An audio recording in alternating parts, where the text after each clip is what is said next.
Good evening. It is Monday, May 20th, 2024, and this is a meeting of the Southborough Planning Board. The Planning Board is now in session. Congratulations, Ms. Houlihan, on your election win. Welcome back. The first item on the agenda is an A&R for 66 Oak Hill Road.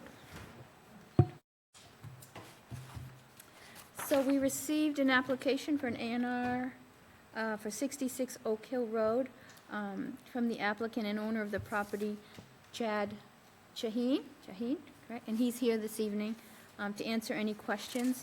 The plans were submitted by Farland Corporation, Stevie Caravalho, who is in the meeting room. Maybe you can promote him as panelist. He's at the bottom of the list. There we go. So they submitted this A&R, and it's one lot at the corner of Oak Hill Road and a section of town right-of-way that leads to the water tank up towards the east. If you recall, relatively recently, there was another A&R submitted way to the back with the Bartolini property. I think Peter Bemis had done that and had split up some lots and stuff. So this particular lot is just being divided into two lots. It currently has frontage on Oak Hill Road, and the rear lot number 2 would have frontage on this right-of-way. And you can see it in the plan. So we reviewed it. The application was filed with the town clerk.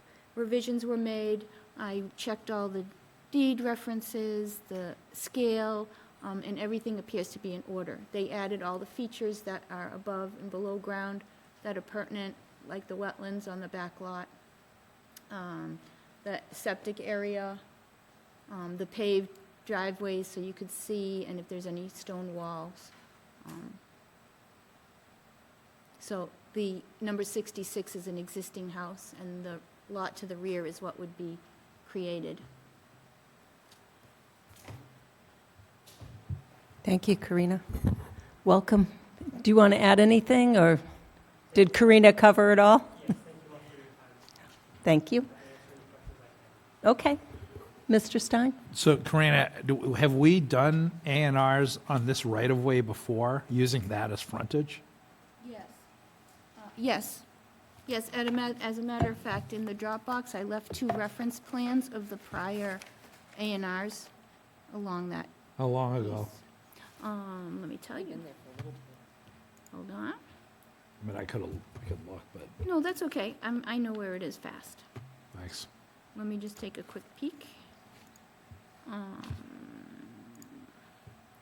So there is one from July 19th, 2021, and that was the one further back where the road discontinues, where the old Oak Hill Road. If you zoom down just a little bit, Colleen. Zoom down on here. Yeah, we want to get to the top of the plan. Keep going. Right there. See in the top, it says Old Mill Road discontinued. It's beyond that point where the town has a water tank.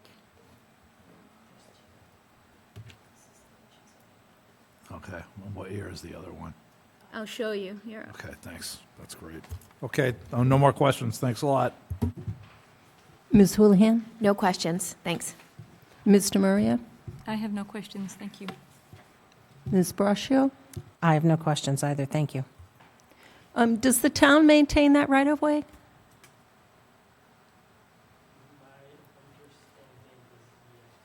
Can you come up here so we can hear you? And just introduce yourself and so Hello, people everyone. can hear you. My name is Chad Shaheen, owner of 66 Oak Hill Road with my wife. Thank you all for your time today. My understanding is the town does maintain that for the access to the water tower. I wouldn't say my answer is final. That's what I think the answer is. And is it paved? It is paved, yes. Okay. Do they plow it? My understanding, when I spoke with the neighbors in the back that had recently purchased the property, is the town is responsible for paving it. At least up to the water tower. Yes.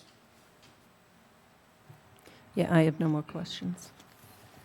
So motion is to endorse the A&R for 66 Oak Hill Road. Second.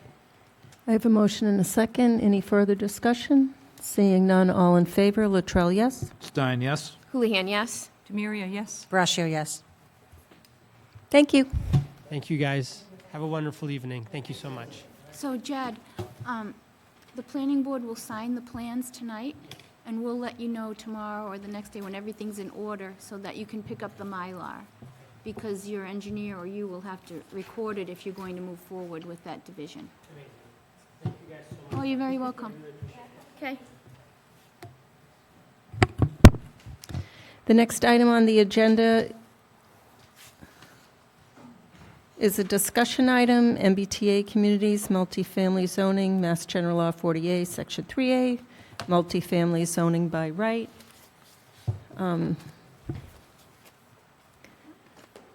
So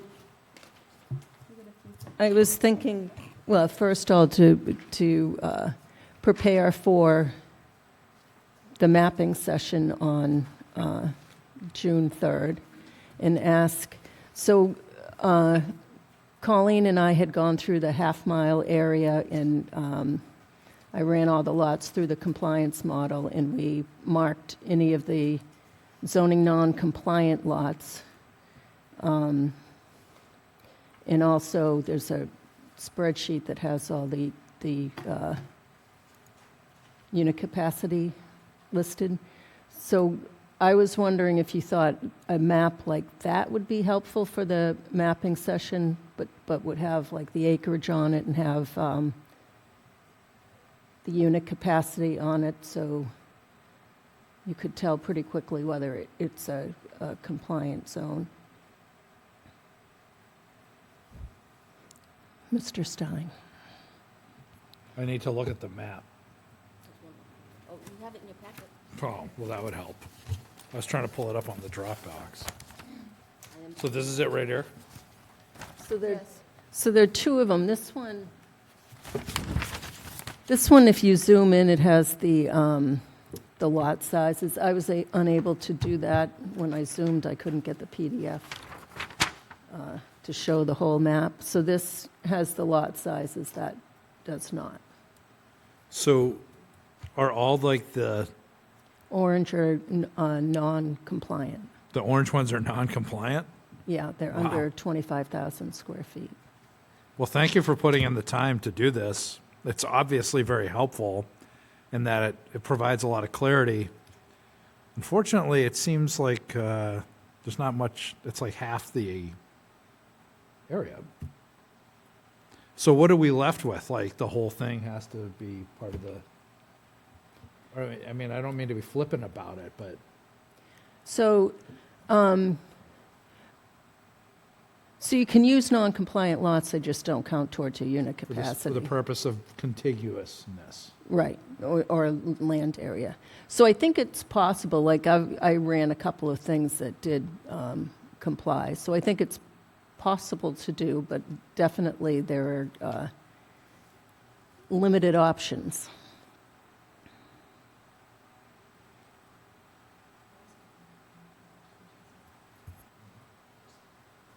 Mimi, just for the sake of the audience, when you're suggesting non-compliant, it means the existing zoning, right? Like, we'd have to change the existing Correct. zoning in order for us. So we could still use them. We just wouldn't meet the capacity required by the state. That's Without correct. changing the underlying zoning. So, Yes. so the request, I'm curious if this would be helpful for our state communications to share this map as a supplement. I know it's Clutchman, is it Mrs. Clutchman? I wonder if that would help. I'm sure it wouldn't, but it might be just nice to add some supplement, because I think this is an excellent Yeah. pictorial. So the blue area is all the historic district per Mass Historical. The blue dots are all historic buildings on those lots. So when you basically, you did this, and then you schemed out a couple of options for what would work. Are those in the Dropbox or in the packet? No, because I didn't know if we wanted to have some options or if we just wanted to leave it open during the mapping session for people to, Okay. I can show you. And you're going to chair the mapping session? Mimi? Sure. Just want to make sure, assuming you get reappointed to that position tonight.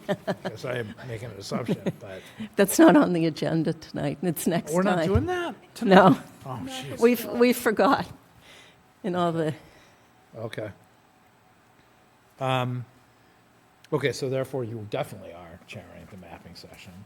And so you'll just be taking people through this and saying, okay, next step though is to keeping in mind that we have to have contiguous lots and keeping in mind that each of these parcels has a certain acreage. And, you know, we basically want the input to create the district or sub-district that will be compliant. And that's the Yeah, purpose of the mapping yeah, session. yeah. Okay, thank you. So you do think that having a map with all that information Yes, I on it do. is helpful? Okay. Ms. Houlihan?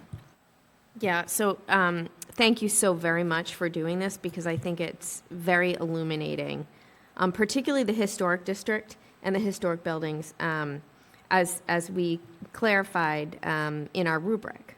So I think it's very helpful.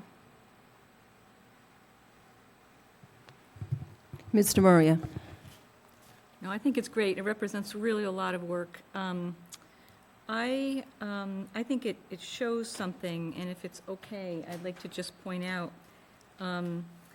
this really gets back to kind of our roots, where we sort of were forming, you know, what we thought would make a good district, trying to think about the spirit of the MBTA communities, what's walkable, what might have sidewalks, what wouldn't interrupt the traffic, and all these different things. I think this really highlights to me that there is only a couple of options.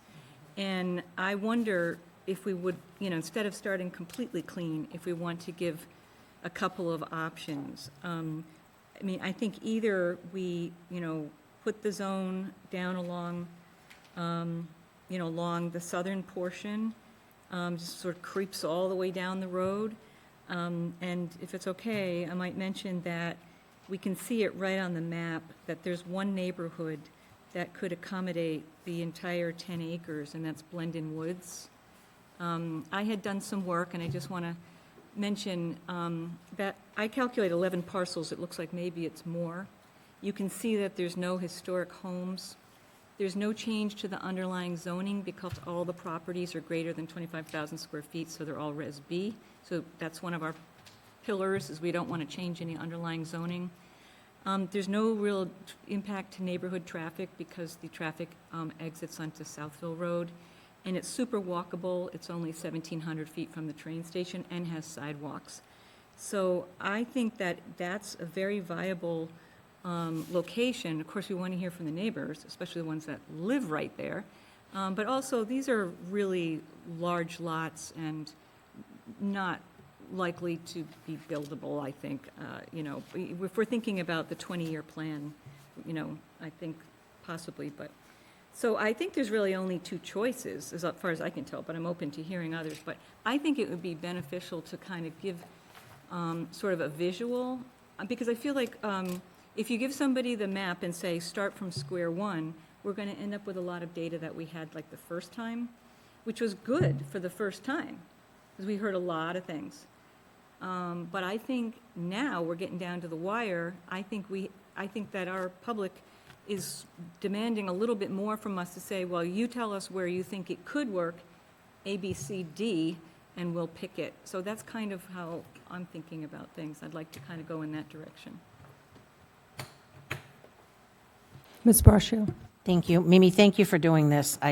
For me personally, I can tell you I have a much clearer understanding, and again, maybe it's because I'm newer on planning board.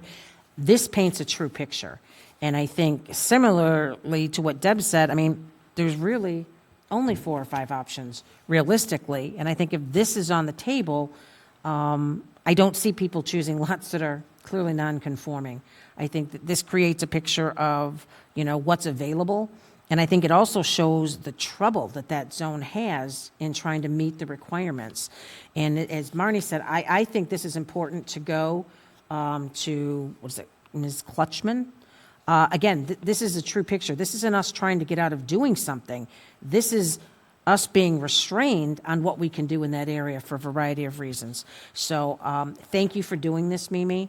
And again, I'm open either way to doing options, or, I think this creates the options. There's not much choice other than this. So thank you. So does the board want to have some options provided for because if we have so 2 things. We have a map, and Colleen's map has all the acreage on it. I couldn't do that on mine, but we can do that on this.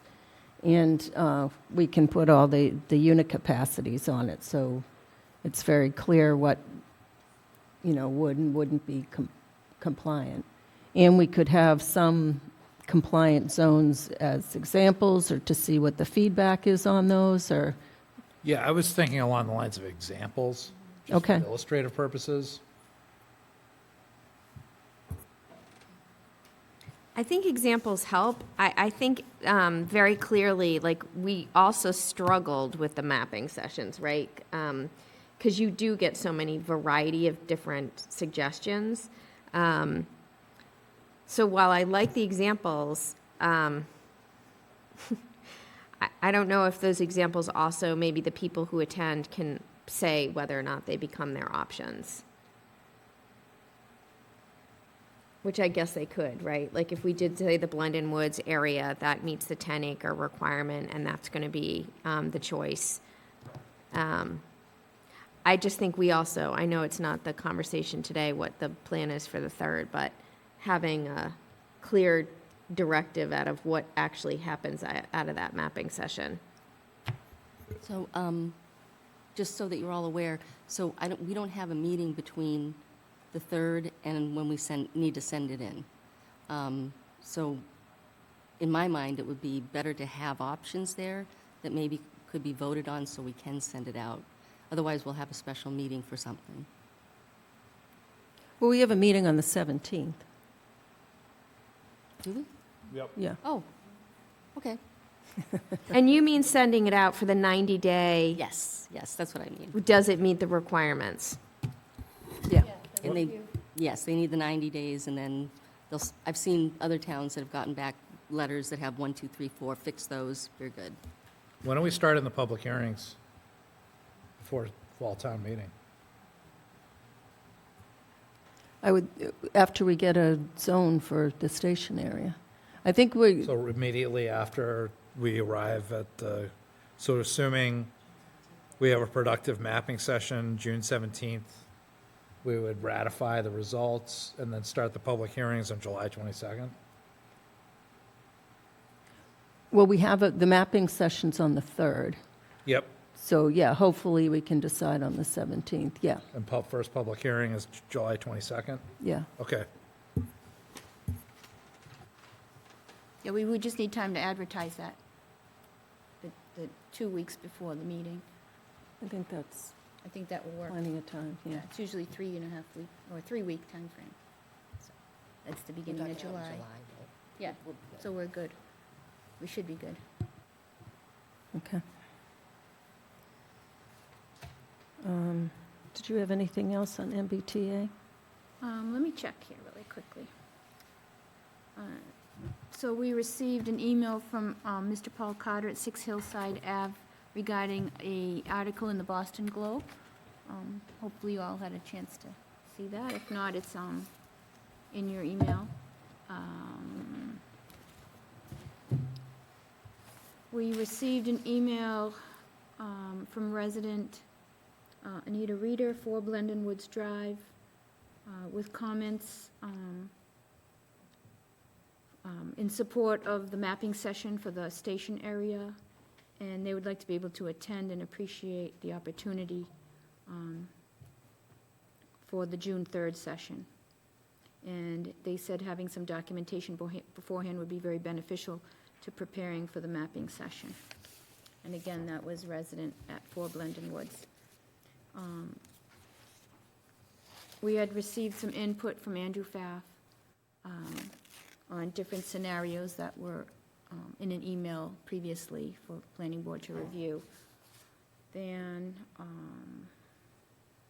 I think these were already in there. We received another email from Mr. Carter at 6 Hillside Ave with comments and suggestions and draft maps of possible overlay district areas, which was forwarded to the planning board members. Then, we have not heard back yet from the EOHLC and the Secretary Augustus on the planning board's and select board's letter regarding asking for relaxing of the requirement in the half mile and an extension to the timeframe. There is an event that's scheduled at Framingham State, I believe, where there's an in-person meeting where Secretary Augustus will be speaking there, if anyone's interested in attending from the planning board. There's limited seating, it's a free registration, but they'll be talking about housing at that. That's Framingham, right? It's Framingham, yep. So if anyone wants information on that, I think I forwarded that, but if anybody else wants, they can contact me. And I think that brings us pretty much up to date. Okay. All right. So for did you want to add something else? Do we have the room, like it's good, wait, the mapping session's going to be at the senior center, right? And that's reserved? What about, Sam, yeah, Southborough Access Media, we contacted yeah. Terry Terry said she will definitely. to have some- record. okay, And then Bridget Rubin will be preparing the minutes for that. thanks. Okay. So Colleen, so this map, I have a few edits on it. One thing that we haven't gotten the okay for the state to move the circle, so can that be adjusted in PDF or do?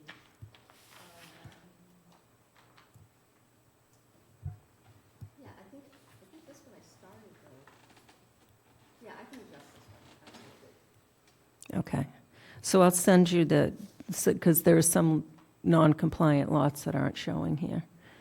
And there's a compliant lot, 86 Southfield, that's showing as non-compliant, and that's compliant. So you send me the list of. I will do that. Anything else from the board on this? Yes, sir. I'm Paul Carter from 6 Hillside Avenue, He's here. and I'll be very brief. I know you've heard my comments before, so I'll try not to repeat anything, and I know that you guys have a lot of work in dealing with this half-mile radius. I'd ask that the board reconsider the selection of the parcels on the north side. And I understand if you don't want to reconsider that, but I feel that I should at least suggest that instead of Madison Place and the Technology Center, that the board consider the Dell property, that the board consider the property, Bartolini property across from Kent's Foods, and the trucking company parcel.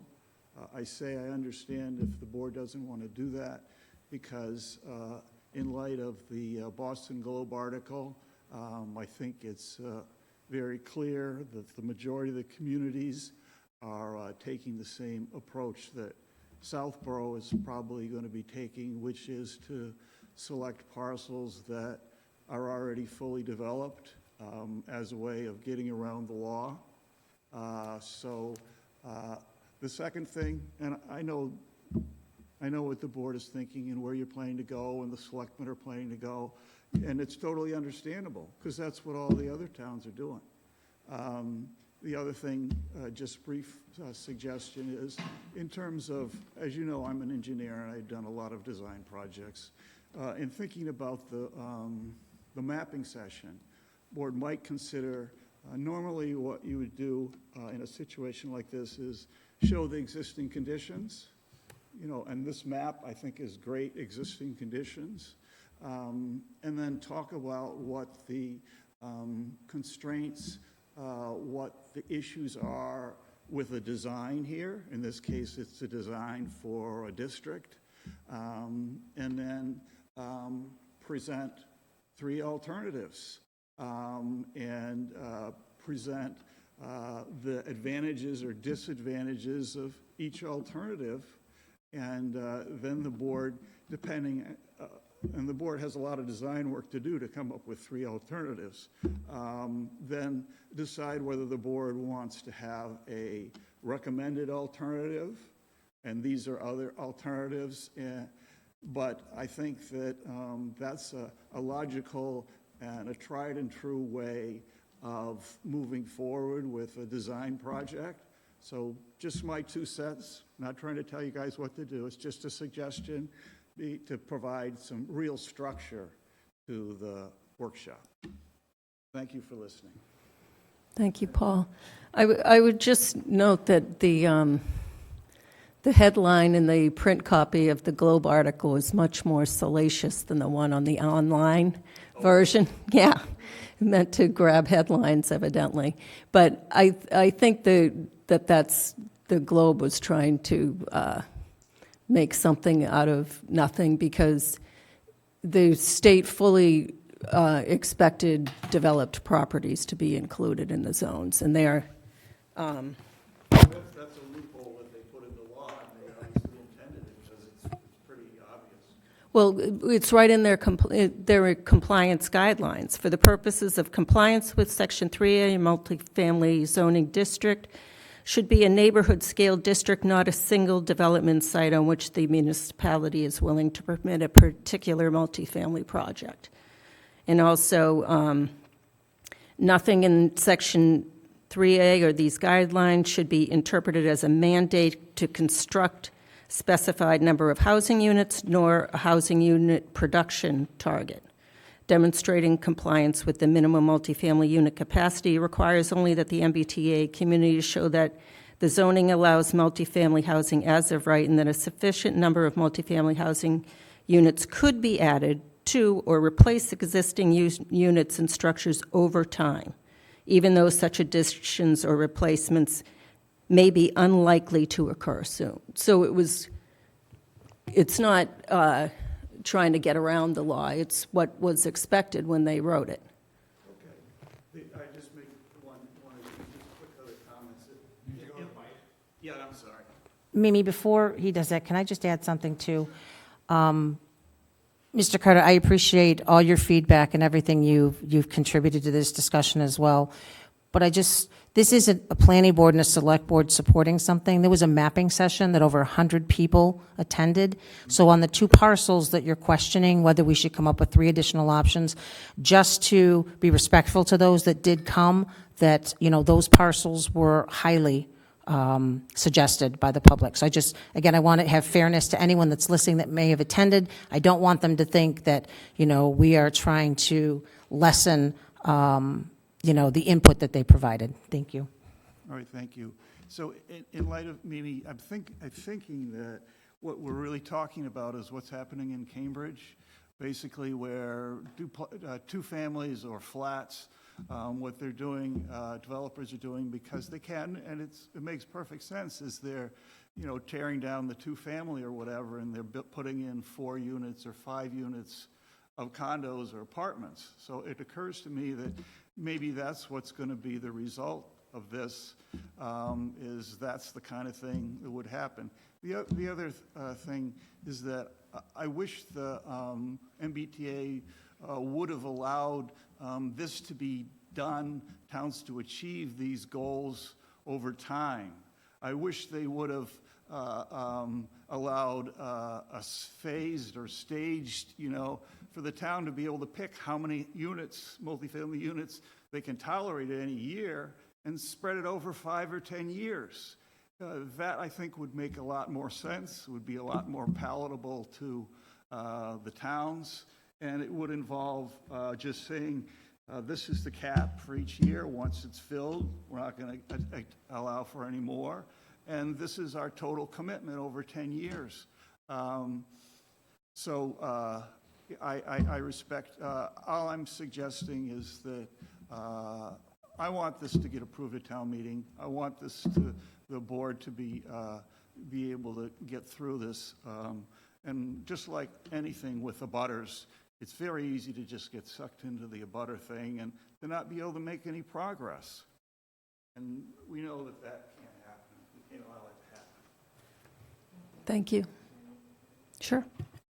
I just want to also say, like, one thing that I've learned in this election process that we just went through is that there are other ways to do this, and I think the MBTA communities is one way, and I don't think it's necessarily the best way. So to your point of being able to phase in, we can, as the planning board, put something to the town, and if there's options, and I think there are better, like, housing options that, this is only 10% affordable.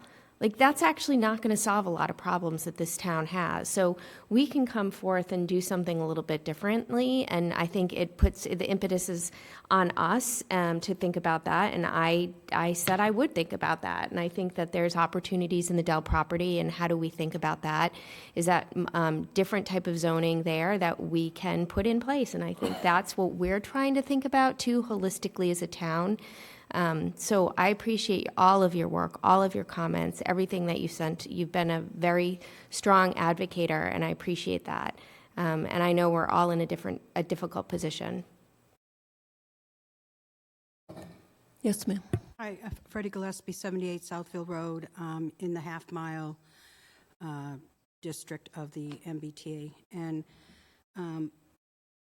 I also respect the work of the planning board. I know it's not an easy task, but I wanted to raise a few concerns. And I know we're having a mapping session. Some of these will come out there, but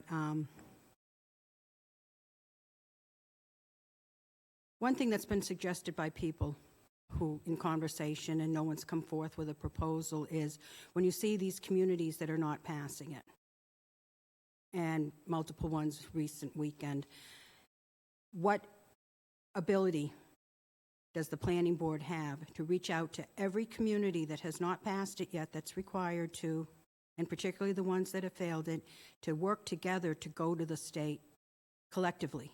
Because as an individual town, not approving it, you're just going to be ignored, in my opinion, placated.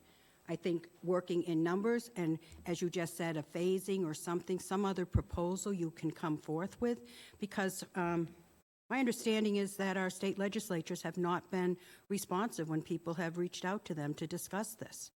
And it's only by collectively saying, this one size does not fit all. What works in Cambridge does not work in Southborough. What works in Framingham does not work in Southborough. And what works in Southborough may not work in Westborough. We have a unique situation with the train station up against a river and an abutting town, 2 towns actually.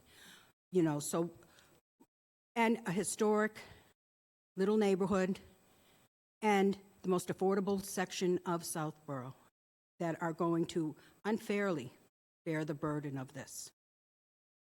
And I wanted to speak to that, which I don't think was intentional or is intentional, but it is obvious to me, who lives in that area, that the planning board has been very careful to choose properties that aren't ready to go, except for in the half mile. You're working to include 8 acres ready to go. That's disrespectful to the community. There's no other way to say it. That's up to 120 units. They may not all fit there, but you know they're ready to go with building housing there. You don't have 120 units ready to go. You put it on top of a 40B on the north side. It's not even the north side. That traffic will end up on the south side. You've chosen an industrial site not ready to go. You've got Fitzy's parking lot over an acre, ready to go. You're working hard to change the line to include 8 acres, ready to go.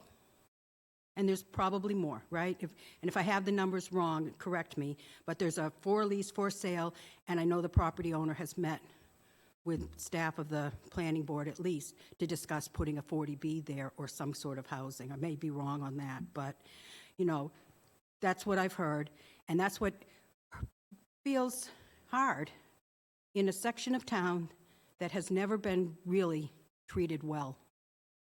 And that's how many people there feel. And you're pushing more development there. Why? Just really think about that for the mapping session. And I had many people tell me that at the mapping session, they had picked areas. And the reason people weren't coming was because they felt you had heard them. And they hadn't all been just focused on Southville Road, which it is now.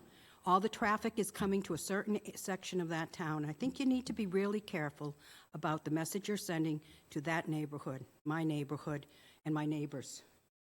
So I'll end that there, and want to just say, when you talk about the 10% affordable, it's not even, it's less than that in the district, because it's only at the 80%. You're not going to get 60-40.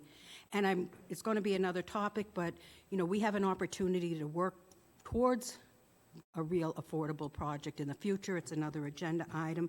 But I just want to say there's nothing affordable in the downtown area is going to get, not downtown, the MBTA community, you're going to have your most affordable housing replaced with higher income housing. And I do hope you will consider joining with other communities to oppose this unfair one-size-fits-all. Thank you. Freddie, can you just stay at the podium for a sec? Can we bring the map back up? Because I don't think, did you see this already? We just went through a map that Mimi and Colleen and Karina worked on that I feel like is very germane to your comments, Freddie. Yeah. And we're going to have to go through this many times, so no problem. Mimi will correct me if I'm wrong, since she's the one that did it, but the yellow parcels on this map are ineligible. And keep bearing in mind that we have a minimum acreage requirement, and it has to be contiguous. We have quite a complex challenge in front of us that we hope that the mapping session will be productive in resolving. So not disagreeing with or diminishing in any way what you just said, that, it seems like we're working toward having this sub-district include lots that are quote-unquote builder-ready.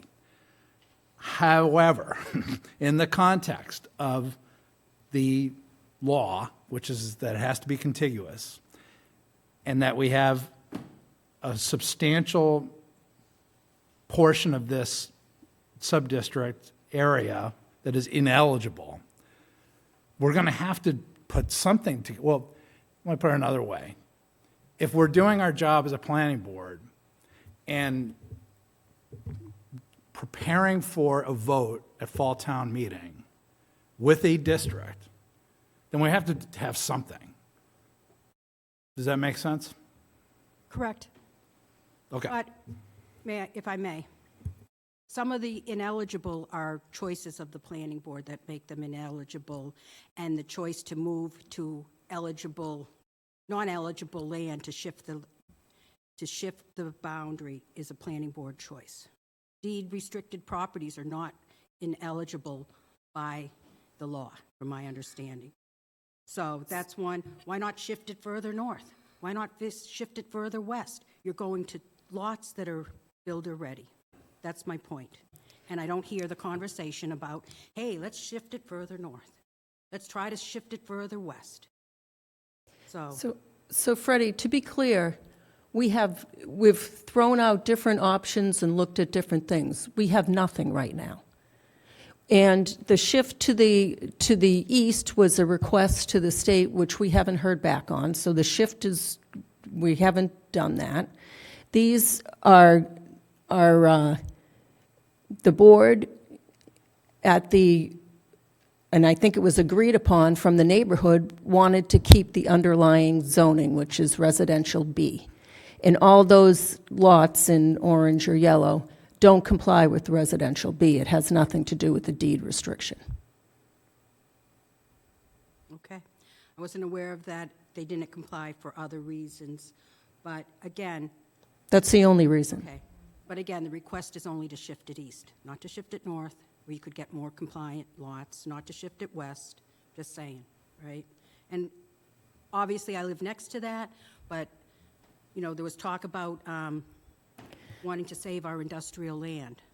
So you're not only changing the district, you're changing, you know, an industrial use, which can have residential in it, but it was never intended to have 15 units, and you're walking away from that type of district in the town when you zone this. So So we haven't picked anything, Freddie. I didn't- So don't map the industrial parcels when, at the mapping session. my point is I didn't know I had to be concerned about areas not in the district. That was my point. Well, you don't have to be concerned about areas not in the district. We haven't heard back from the state. I'm not going to go back and forth. You missed my point. I got your point. We can't move it north because it has to be from the parking lot, and it's already measured from the northerly-most point of that parking lot. And the parking lot goes east and west. We could move it east or west. Well, we were thinking that, but we have not gotten permission from the state to do that. So right now, anything that's to the east, if it goes through the compliance model, it does not show up as being within a half mile. Okay, so I'll stand corrected. Petition the state to move it to the west, if you want to be fair. Non-ready-to-go lots, that's all I'm saying. Can I make a comment? Sure. Freddie brings up a really good point, and that just kind of occurred to me recently, that we have said as a board that we don't want to change any underlying zoning, but by putting the districts along Southville Road, we're removing the commercial, if it's voted at town meeting, we would be losing some commercial and industrial parcels. The option for the Blendon Woods neighborhood is all residential, and the whole thing could fit up in Blendon Woods. So that's an interesting thought, because it wouldn't change on any underlying zoning. You'd be replacing residential with residential. If you were to put it along Southville, obviously you're going to lose some of your industrial and commercial lots, because we have discussed as a board that we would not be interested right now in mixed use. It's complexity that we could do, frankly, later, let's say. But if we put the units along Southville, we would be losing some of the commercial and industrial spaces versus up in a neighborhood that's residential for residential. And just because I'm a little bit emotional about this, I want to say I totally honor and respect what you've been trying to do, and I know how difficult it is. But, it would also be helpful, and I don't know if you're planning this eventually, you got a raw deal, first of all, from the state, from your consultant. Having every lot have how many units could be in it would be helpful. And I don't know, I know that's a lot of work, because the consultant, in my opinion... We've already done it. Okay. I've already done it for that area. The consultant should have provided you that before you made your first map, and shame on them. And hopefully you'll get some relief from the state, but I also hope you will consider joining up, not to say we're not going to do this, but let's do it in a way that the towns that know their towns, I don't think anyone who wrote this drove down Southville Road. I guarantee they weren't looking at the type of housing and what they're going to do to affordability in Southborough. And the type of housing we have there allows a family to move in. And the replacement type housing is unlikely to have the same income level housing or retired citizens allowed to stay in town. And that's not anyone's idea of good community, So, thank you. Thank you for sharing this map. Thank you, Freddie. Go ahead. I just want to make a clarifying question. So Mr. Muria said that we would lose commercial and residential zoning. I don't think that's true. I think this is an overlay district. If someone bought the property for commercial and built commercial, it's still commercial. Okay, I'd like that clarified. Is that correct? Okay. Yeah, this is an overlay district, so the commercial and industrial would remain. Although residential is the highest and best use of a property. Yep, That thanks. is If I true. may double dip, I was going to say just that. As soon as you make it 15 units an acre, no one's going to put a mom and pop store in that they can't make a profit on. They're going to build the units. Anyone else? Mr. Carter?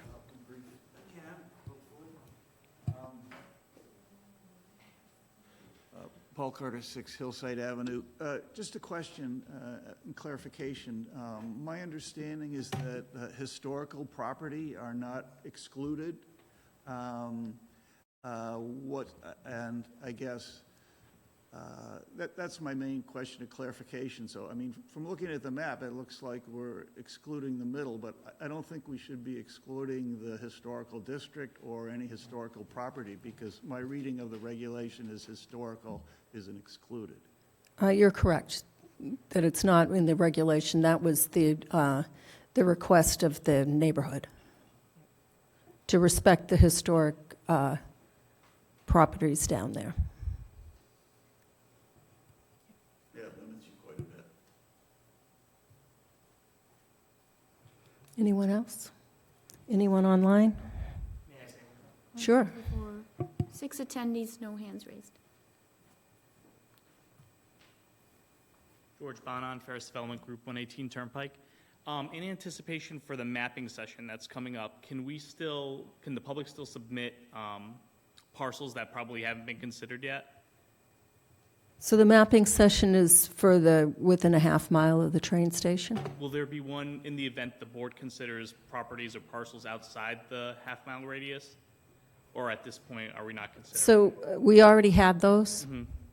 So we had the overall mapping sessions for the town. We had 2 of them. Okay. And we came up with 3 districts, and we were told by our consultant that they were all compliant, and we found out 2 weeks before town meeting that the district within a half mile of the train station, because of the keen eye of one of our residents, not the consultant, was not in compliance. So we're trying to, the other 2 are, so we're trying to reconfigure that one to come into compliance, to go before town meeting in September. I see. All right. Well, I guess I'll leave it at that, and if I have a follow-up, I'll just email Karina, if that's all right. Okay, sure. Thank you.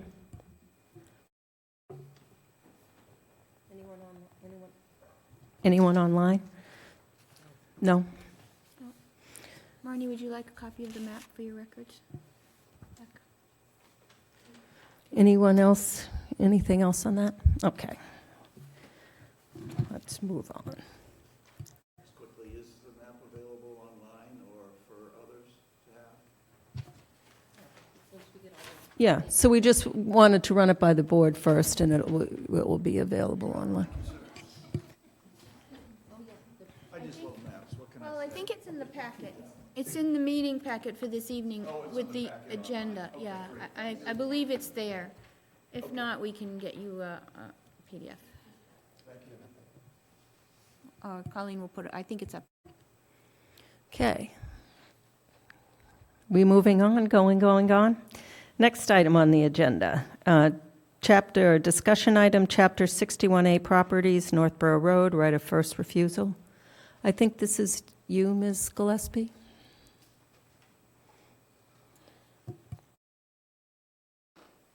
I wish I had the prop. I'm putting a new hat on. Hi, I'm Freddie Gillespie, Chair of the Southborough Open Space Preservation Commission, and I just wanted to give the board an update on a joint proposal between the Open Space Preservation Commission and SHOPSI, the Southborough Housing Opportunity Partnership Committee. And the issue is the right of first refusal of Chapter 61 land, I think it's A land, on Northborough Road, right before you go under the turnpike. And I'm just giving you an update, so I don't have all the parcel lots and numbers. It's been discussed before. The town gets the right to match the price that the property owner has accepted or is in the process of accepting a deal with a purchaser, and that triggers the right of first refusal. We believe the land is highest priority for open space protection. The Open Space Commission believes that the best value for the community is to have both open space and community housing, the type of real affordable housing that is needed at below the 80%, plus 80%, maybe even up to 100 or 120%. So it would be a real mixed income proposal, depending on how it turns out going down the road.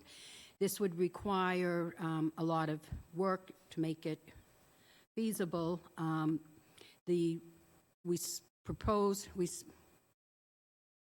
presented this joint collaboration in front of the Select Board, and their response was that they didn't think it would work, and that we needed to find community builders that would actually do this because it never works out. And I'm aware of cases that it has, and SHOPC members have been working to find, and in discussions with different builders to find what criteria they would consider. And the bottom line is they're pretty much thinking of more units than we normally would do in a small Southborough funded project because they get tax write-offs. Typically, it's 30 to 40 units to make it feasible for them. Towns donate land and some money per unit. A lot to be worked out. The town writes an RFP. You write what you want. It's not someone coming in and, just plopping something down that the town doesn't have input on what is going to happen. The Open Space Commission is also investigating other funding sources. There is CPA funding set aside for both housing and open space. It would take more money than just those buckets, which we would require bonding. And then there would be, depending on if you can split the property or not, which we have heard both sides that we could buy one half and not the other, but others are saying, no, you have to match the both properties. Still needs to be defined better, but it's just, at this time when we're talking about affordable housing, this is a real opportunity for this town to commit to something that's well needed and could be designed in a way in a section of a land that would be acceptable to many people. And there's always, we're planning to reach out to any abutters so they don't just hear about this and that someone's planning to do this. There's always going to be some negative impact, or some negative input, but we really want to work towards it. And if this, for whatever reason, doesn't, because the land is expensive, but you know what, in 10 years, we'll look back on this and say, why didn't we do it then? So this is a real opportunity, and we're hoping, I know the planning board was interested, we're hoping that we can get widespread town-wide support for this. This can help prevent 40Bs going in where people don't want them, where we can choose where we want them if we plan appropriately. So a real collaboration. And my only question is, just wanted to give you an update that it's still moving forward at this point. You had originally sent an email to town council asking what the status is on the, if it was a bona fide offer. Everyone I've spoken to within the land trust and the Chapter 61 community, but not lawyers, have said it wasn't a bona fide offer. In rereading it, I say, oh, maybe it's too bad because we could have matched the offer and, worked towards it over time. But an offer isn't what is needed, which is to buy the money as soon as, not have the money and buy the property right away. So is there any interest on the planning board's part, or should I reach out to town manager to see if we can get town council's update on where they stand with I was just thinking you because you had written the original request to get information about I've heard, so rumors, right? I heard that they haven't come back and said that they accepted that it's not a bona fide offer, but I don't, and that if they say it is, then it's still, the clock is ticking, but I'm pretty sure if it's not bona fide, it's not bona fide. So, but nobody's told us that it's not. Yeah, we haven't heard. Should Can we certainly ask the question? Yeah, we can certainly ask. And the Open Space Preservation Commission in Shopsy would be very, well, shouldn't speak for them, but would want to be notified of whatever you hear, of course. And speaking for the Open Space Commission, we would be very grateful if you did that. Thank you. Thank you, Freddie. Should be noted that Northborough Town Meeting just purchased a right of first refusal property for open space and affordable housing. So it can be done. Yes. What does a community builder mean? So a community builder, actually, I first heard about them, I think, through the gentleman sitting to your left. That would be you. Jesse, when he was on the CPC, and we were looking at how to make these types of projects work. Community builders are, and I might get this wrong, so correct me, Jesse, they're a quasi, like, nonprofit builder that works with communities to get these housing proposals built. And then often what is great about them is when we were looking at it before, our housing authority said, we can't handle any more units, we can't take care of them. And the benefit of these is they often, not only do they build them, they manage them. So all of that pressure is if they're rentals, right, and is taken off the community. There are massive tax breaks, I shouldn't say massive, but they're big enough to get these projects done, tax breaks that they can apply for that lowers the cost to them. There's always a component of the communities pitching in. So they pitch in funds. They usually give the land and some money per unit. And when you look at the overall benefit for the cost, it's not spending $500,000 to get one unit for 80% median income, which is close to $100,000 for a single person. This would allow, lower income, and it's not I keep calling it a proposal because I don't want to use the word project, because these are not projects. These allow housing for people who are living in our community now, but have no place to go if things, as they age out, or as, somebody loses a job or something. I mean, this is done in communities around the Commonwealth, and I have seen examples in towns like Chatham and Wellesley that are, the type of housing that this town could embrace. And I don't want to sound snobby, but, there's a pre-concept of what a larger affordable unit would look like. But they're building different types, and it could work for Southborough. We won't know unless we investigate. And I'm very pleased and proud to be part of this collaboration with the housing and the open space community working together.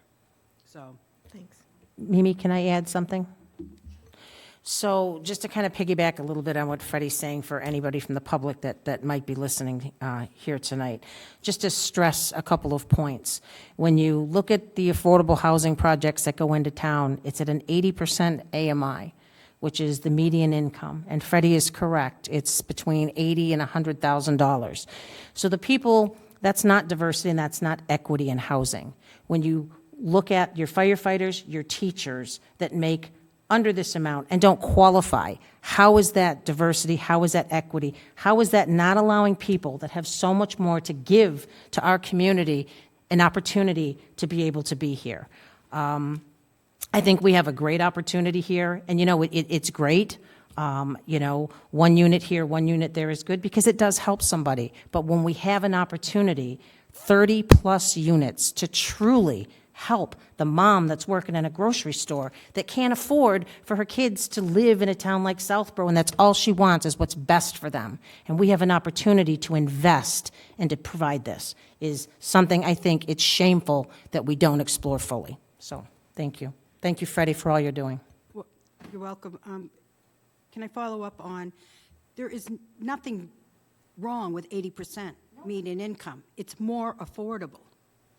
But we have to recognize that the only more affordable housing we're building in this town is at the 80%. All of the subdivision ones, not that there were that many, but there were some, and all of the 40Bs in town are 80% median income. And, that's a bar that's really hard to hit. We do have the senior housing. I believe there's like a 5-year wait to get in there, and you have to be at that lower income level when you apply. Who's planning to stay poor? Where are they going to live? I shouldn't say poor, but who's planning to have that limited resources for 5 years? How are they going to live until they qualify to get in? And you're going to plan for 5 years from now, I'm going to need it? And you have to need it now when you apply. It's just not working for this community. So, thank you. Thank you.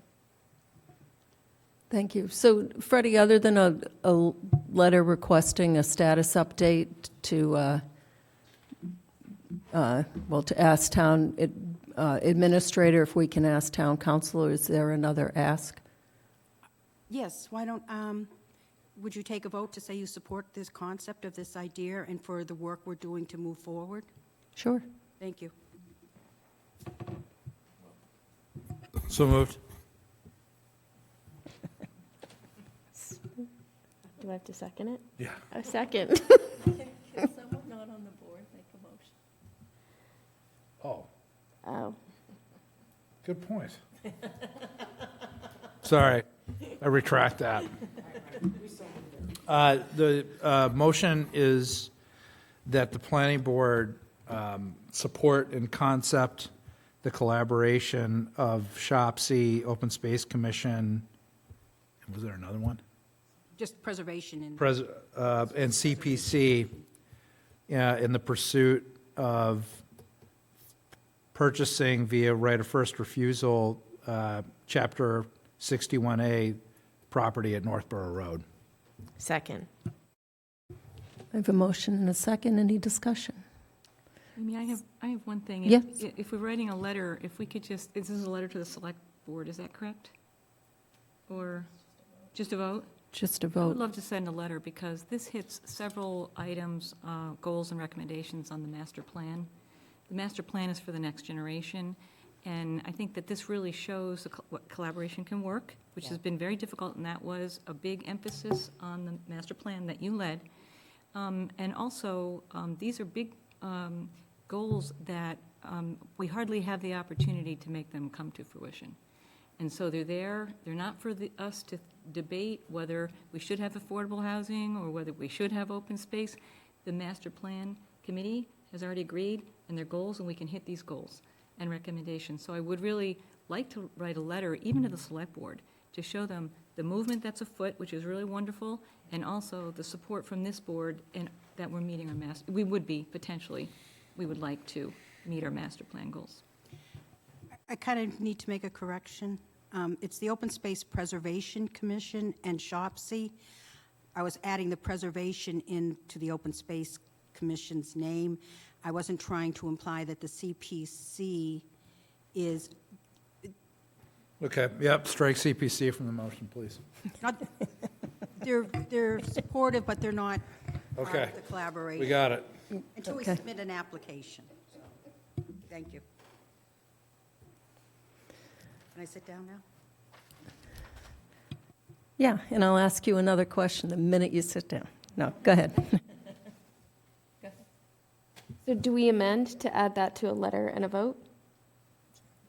Sure. Sure. So to write a letter in support. And Ms. DeMurray, were you volunteering? Yes, Okay, I'll help you. I'll help Karina. I'll draft something. okay. Thanks. So any further discussion? Seeing none, all in favor, Latrell, yes? Stein, yes? Houlihan, yes. Demiria, yes. Brascio, yes. Thank you.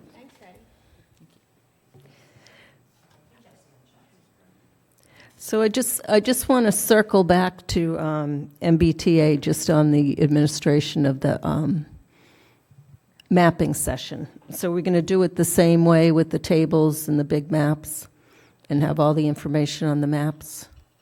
And do we want to have a couple of sample zones? Okay. So I can work on, I have one, I can work on what Mr. Maria was suggesting, and if anybody else wants to suggest something. And then also we need any outreach to, in this case, it's the half-mile area within this, half-mile of the station, as opposed to the whole town. Are there any suggestions on how you would like us to outreach? We have some ARPA funds remaining. We could do a postcard to the half a mile. If you think that's a good idea too, a postcard similar. I know I'm supposed to be making, and it will happen this week, the executive summary, kind of the longitudinal what's happening so people can pick up and understand what's happening with MBTA and where we are. Is there a way we can work together so if the outreach goes on, it's almost like a pre-read, so they don't get it the day before, they can go into the website and it's clear? Because I think what we heard is the website's kind of a disaster in the sense that no one can find anything. So I think we have to set up the website to make it very clear where they can go. When would the outreach go out? Probably as soon as possible, right? Right, for June 3rd, you'd want it at least a week, so that's Like this week? end of this week. It didn't take long to do the last one. I mean, and I hand stuff back. But would we go to the printer to print the cards? Would you suggest we would have to get the cards printed at the printer? Right. And it's not as many as last time, so we have, Well, I did all of this Southville area. So you it did was- that last time. Yeah, I think it was over 300. All right, It we'll was confirm. So we'll plan on a postcard out to the half-a-mile area, station area residents. Maybe we could include 11 by 17, or even a letter size of that map that will be presented on the table, so they could already think about it. Maybe, I don't know, but I that would think be if there's a letter. website, my thought is if you can, literally, let's set up the website Yeah, so that you take a picture of it and show them where to get the information, they can go to they it. can, that's right, that's much better. Yeah, Yeah, but we have Postcard to will take 'em be there. able to put that together. yeah. So that'll be a priority. You can do a whole new page. Yeah, we have a lot of prior, startup information there, which has to kind of be saved, but can be put in the background. It's a different link. But there's different categories, like the request to the state for the changes, and now this current mapping session. I will have some ideas. The new website software is a little more, it's not as intuitive. So we'll get that there, though. Okay, good. So a postcard Does and a website, Does that answer all your questions? yes. And you think about same number of tables probably, to be safe. If we have an extra table and it doesn't get filled, so be it. We just don't want to be short a table. So maybe the 7 tables I think we had last time. We had I think we had 8 tables? Yeah. Okay. Can't remember anymore. Okay. Colleen, can I come by tomorrow, at lunch, 12 to 1, and we can just work out on the website stuff? 8. Absolutely. And then we'll have that, and we'll get the graphics done for the postcard. Okay. Yeah. Thank you.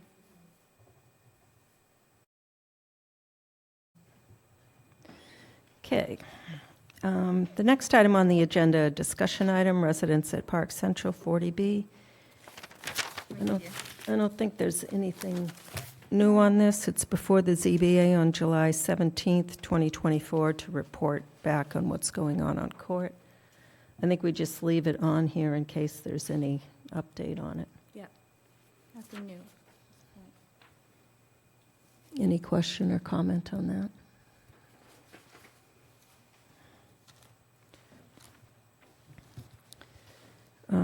So moving on, the next item on the agenda is a discussion item, 120 Turnpike Road, 40B. And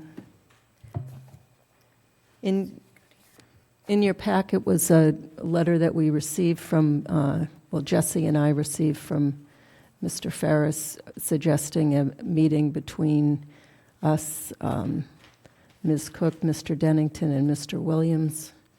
And I'm certainly not comfortable speaking for the board.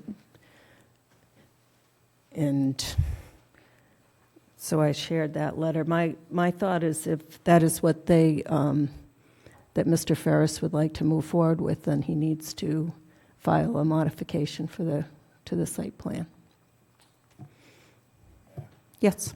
So I don't have a problem with us discussing the concept prior to that. I mean, that's something the planning board has done many times in the past, rather than having a proponent actually go through the filing process for us to hash out conceptually.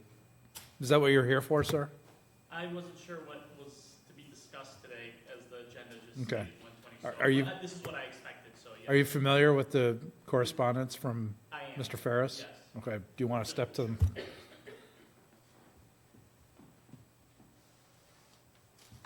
Go ahead and introduce yourself. George Bonan, Assistant General Counsel for Ferris Development Group.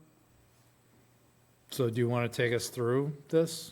I mean, it's The pretty concept? self-explanatory. I'm not sure which of the board members had seen the correspondence, but it basically suggested that we would be able to relocate the proposed 40B site, or building rather, to the lower part of 120 on the existing parking lot. In doing that, we would be able to preserve the 6.2 acres that was conditioned in the 2019 special permit and not affect it, except for maybe minor areas where there might be a dog park or a playground necessary. But in order to do this, we would have to get relief from the board in terms of parking at the very least. So Mr. Ferris's correspondence was to Madam Chair Luttrell and Board Member Stein, assuming that they would share with everyone, and I think everyone has seen it at this point. But there it is on the screen. But this is just one concept that would allow us to bring the building down to the lower level of the parking lot at 120 Turnpike and basically preserve the 6.2 acres, which has been so opposed on building. So this is what we're proposing, and we're just trying to get your take on it, basically. Would the board support this idea? Would they be in favor of granting the necessary relief for us to do this? So just to be clear, so if you move that building, the 6.2 acres would be preserved? Because the email said might. I meant might as in if this were to be approved. Yes, the 6.2 would be preserved if this or a like plan would be approved. So if we make a condition, if you guys come back to us with this modification, Yes. and we basically insisted in the plans, it's clearly marked as donated per the previous site plan agreement or something along those lines. Sure. Whatever the legalese is. That you guys would be able to move forward with that. And the relief is on the parking? I think that's the part I need a little, Yeah, sure. I think it was clarity on. spelled out in the email, but I'll, just for the sake of the hearing, I'll once again say it. Right now, there's about 540 spaces of parking on this 120 parcel, all of which is for the two buildings at 120 Turnpike and 118 Turnpike. Now, all those spaces are required for the buildings to be in parking compliance. So, however, only about 1/10 of the spaces are used. So practically, we are well overparked. We have plenty parking.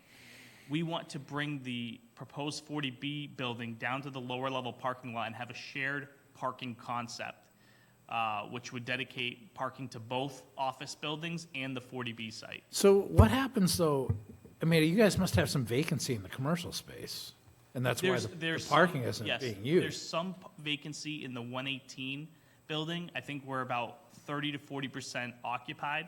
However, if you take our existing numbers and let's say double them to 220 cars a day being parked there, we're still well over parked. There's just, Well, that's, I mean, if you're 40, I mean, if you, let's say conservatively, you're 40% occupied, then the parking would more than double. well, no, that's in one building. This is, we are fully occupied in 120 Turnpike and 40% occupied in 118. So do you So get, the- sorry. So the site, in general, both office buildings are roughly 60 to 70% occupied. So a conservative number would be doubling the amount of parking spaces used during the day, mind you. What we're proposing here is a residential building, and the parking would most likely occur during the evenings, after work hours. If this is a perfect example of how shared parking could work. So how have you guys analyzed this? Have you had somebody sitting in the parking lot, you know, making note of the We have literally vacancy? counted the cars that are parked there. You know, we do a lot of things to the site, so it's a statistic we're familiar with. So we do know the amount of spots that are used on a daily basis. Of course, that's an average, but yes, that's how we did it. Would you be adding any parking at all? No. In fact, some spots will be removed, like you see where the 40B building overlaps like 10 spots, I'd say. Those would be removed. Okay. That's it for me for now. Ms. Houlihan? I think the other thing you're asking for is the waiver on the height. So right now, we have a 3-story minimum in all of town. So you're asking for 6 stories. That would be a waiver we'd be asking for regardless. The building was originally proposed at 4 stories, but yes, we are now asking for a 6-story building in order to make the footprint of the building smaller to fit in that area. So our thought was make the building taller, smaller footprint, and you can put it in an area like where you see right there on the site plan. So I'm just saying we have one ladder truck. We have one ladder truck, and that was a really hard thing for our town to get. So like even just to put out a fire, you'd need 2 fire trucks. We don't have that. Okay. So I'm not so inclined on a 6-story. I guess my question is that's from the perspective of Ferris Development, is 6 stories makes it economical for you to do a 40B. Yes, it does. I don't want to say we're stuck on that number, but this is what we've proposed thus far. And I kind of wanted to hear your take on it, you know, and that's a very good point you've made, and we'll discuss it tomorrow. Yeah, I think the other thing is just sticking it back there too, is just fire access would be another issue. And of course, the fire department will weigh in on that, Right. and they'll. I know, for example, they want more than one way or one side access. I'm dealing with this with another building in town, and they're asking for 3-side access. They don't necessarily need to access the rear, but they do want 3-side access at a minimum. So if we do move forward with a proposal like this, we ensure that 3 sides would be able to be accessed by an emergency vehicle. Have you guys already gone to the public safety with ZBA? No. That hadn't happened. This concept plan is what No, you're but seeing is. before this, I mean, you guys had hearings with ZBA, We've right? had hearings with the ZBA, but no, I don't believe we've had discussions with the fire department or public safety. Okay. Those are my concerns. I I mean, ideally, if you guys could get it to like our 3-story minimum, I'd be much more inclined to support something like that. But you know, again, like it's challenging. I don't know if people would even want to live in a parking lot, but that's not for me to decide. Mr. Maria?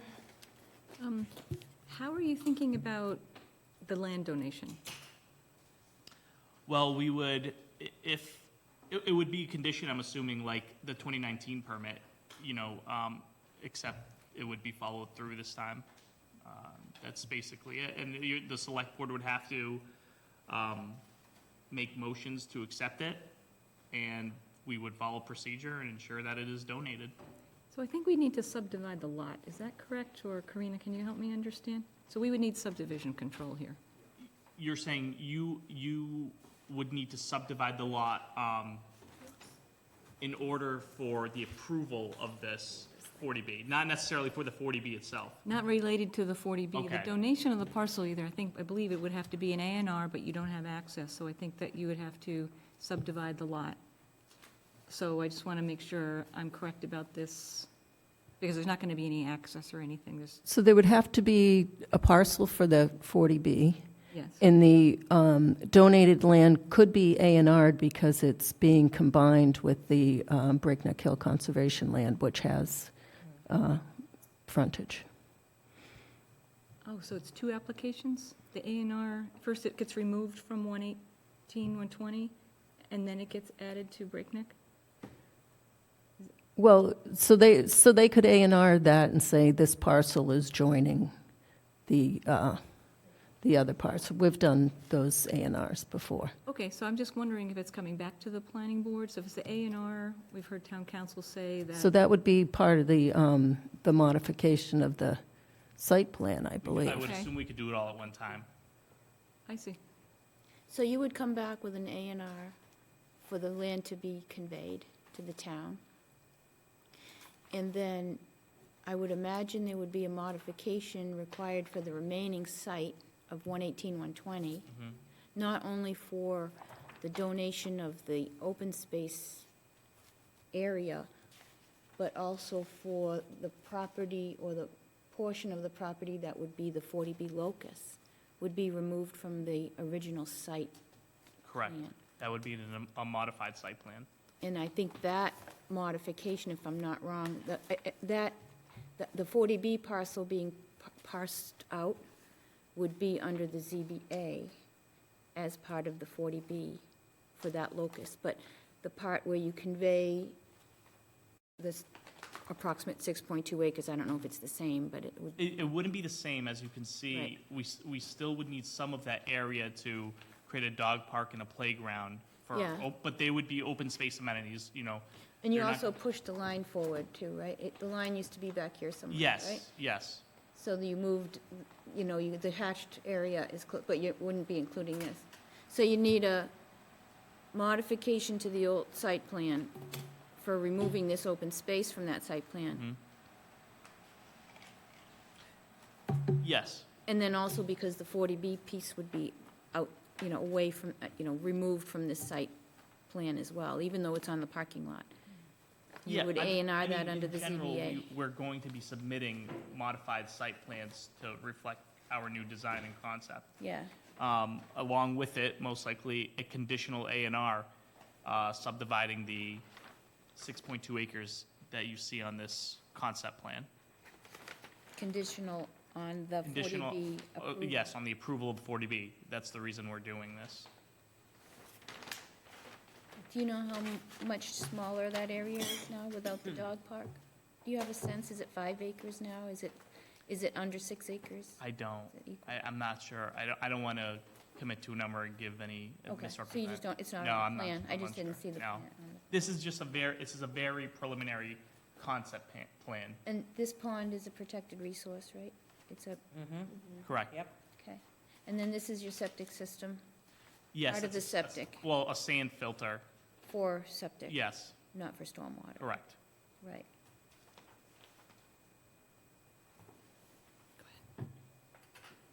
Ms. Brascio? Thank you. Just a couple of thoughts. Obviously, one was the resource area that the pond provides. I'd be really interested, before this board pursued it any further, to hear what Concom had to say, if it would even be allowable. For one point, I went on the GIS, and I pulled up the GIS, and I see how the wetlands pool into that area. If I can touch Yep, on that go ahead. briefly, my understanding is that you can go right up to the wetlands area because we only have to adhere to the Wetlands Protection Act, not necessarily local Concom regulations.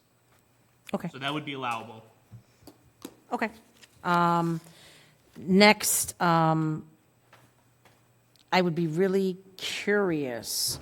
There are still some abutters that our properties are going to touch or get very close to this. I'd be curious whether they can see a 3-story building now and how a 6-story building might affect the views from their own property. I think there might be only one abutter that may have a view. I'm unsure if they'd be able to see it, whether it's 3 stories, 4 stories, 5 stories, or 6 stories. There's a lot of trees in between their house and this property, so I'm really unsure, but we could, if they are still concerned, which I'm unsure if they are, we can try a balloon test, as we've suggested in the past, and see where that goes.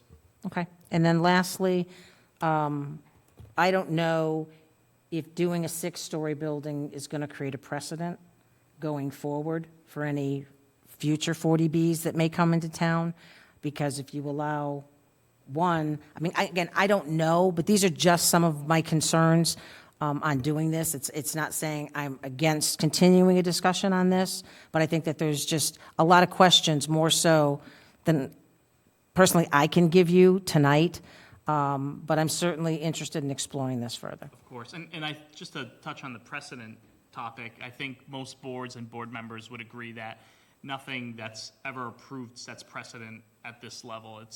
Sometimes it's a one-time thing, and that's it. It doesn't necessarily give the next person the right to do the same thing, in my experience. I think it does open the door, though. You all set, Ms. Brochu?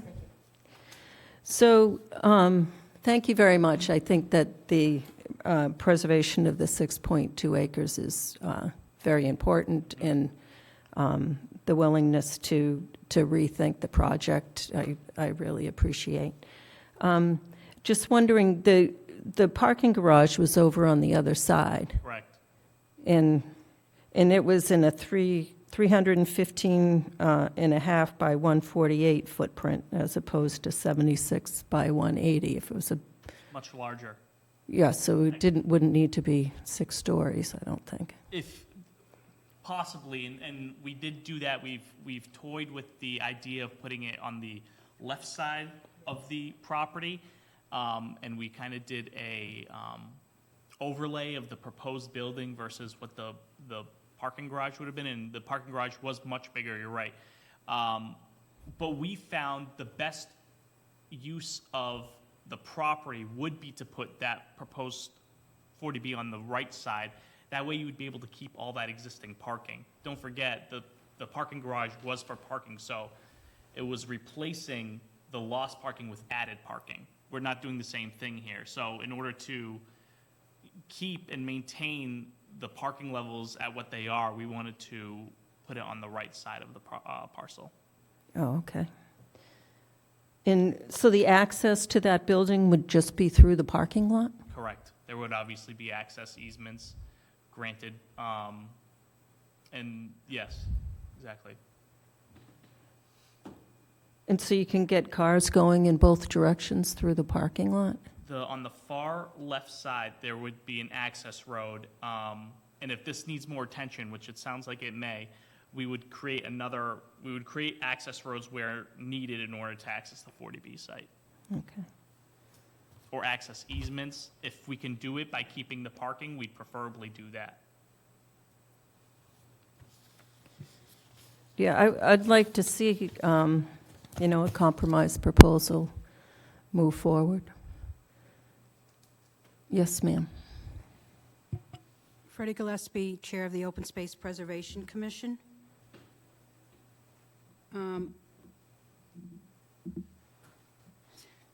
We have a letter we wrote right before this meeting, and I'll send it to you later, to the Planning Board, May 20th, 2024. The Open Space Preservation Commission, OSPC, met today, Monday, May 20th, and reviewed the 120 Turnpike Road Concept Plan of Alternative Layouts, 5/11/24, that was submitted to the Planning Board Chair. We would like to share our appreciation to Mr. Ferris for working to address the many concerns we had regarding the original layout of the project, and his commitment to adhere to the legal requirements to gift 6.2 acres to the town. We find that the relocation of the building is a great improvement to the light and car exhaust impacts to the conservation land and will alleviate many of the detrimental ecological fallout from the original plan. Following up on the required donation of the additional 6.2 acres will provide a beneficial buffer to the land from the building. While at 6 stories, the new building is much taller than the original proposed one. It is at about 30 feet lower elevation, so about equal height to the conservation land, and further back from the property boundary, so the light pollution will be much less. The visual sightline impact should also be greatly reduced, if not eliminated, for walkers of the Breakneck Hill trails seeking respite in nature. We understand there will likely be lots of considerations that need to be reviewed by other boards, committees, and citizens. But for the open space values, we find this to be a big improvement and support moving forward with a compromise solution. We recognize this is only a concept plan, and we look forward to review more detailed plans as the compromise moves forward. Respectfully submitted on behalf of the OSPC, Freddie Gillespie, Chair, Southborough Open Space Preservation Commission. Thank you, Ms. Gillespie. And I want to say that we do not undertake this lightly. We have recognized that this plan does not give us complete view of how it will impact the conservation values. And we also are clear, we're the Open Space Preservation Commission. We're not the parking or the building height or the abutters. We would certainly have personal opinions on those maybe, but our commission is looking at the impact to the conservation land. You will note that the conservation land does abut that lot. The dotted line is a little bit on the far right. There's a little bit of the conservation land that goes below the dot or above the dotted line. So there is still some area of the conservation land that can be impacted by the building, but it's not the bulk of the building being right up against the, can you see where I'm talking about? Right, go north of where your little dot, right in there. That is, I believe, still conservation land. So we're not denying that there is some impact, but you have to see where the other building was. It was, as far as height views from the conservation land, it was further up. So we counted the contour lines, and it was like about 30 feet lower now, so the views will be different. One of the big concerns was the exhaust with the parking right up against the conservation land. It's no more impactful now than it is with an office building. That will be reduced. So we think there's many challenges to moving this forward, but that's not our job. Our job is looking at the conservation values that are not going to be impacted by this new location. And then, taking off my open space hat, I will say I do have concerns about the neighbor's view, and I did drive over to a neighborhood and drove up a hill to see if you could see it. And, you know, there's a new neighborhood up off Mount Vickery, Ellabella maybe. So I drove up there, and you couldn't, you know, the issue also would be how many trees are evergreen, and when the leaves fall, I mean, does that change? And certainly there's other neighborhoods, but particularly up on that hill overlooking it, I don't think you're going to be able to see it. So I think using balloons is what we had recommended originally. You have some concern about that tall of a building with migrating birds slamming into the windows and what kind of lighting you would end up using, what kind of things we could do to make it better, or certainly reducing the height is, you know, I'm sure going to be a hot topic. But for right now, I just wanted to share that the Open Space Commission supports moving forward on this concept, this location. And one thing about having it in that corner, the residents, instead of, yeah, for us, it looks like it's in the middle of a parking lot, but I don't know how much the pond can be a natural area for them to see, and also they're also abutting up against conservation land in that corner, especially once the 6.2 acres is given as required. And we'd also have comments on how the deed transfer of the land, when you get to that point, would go. Thank you.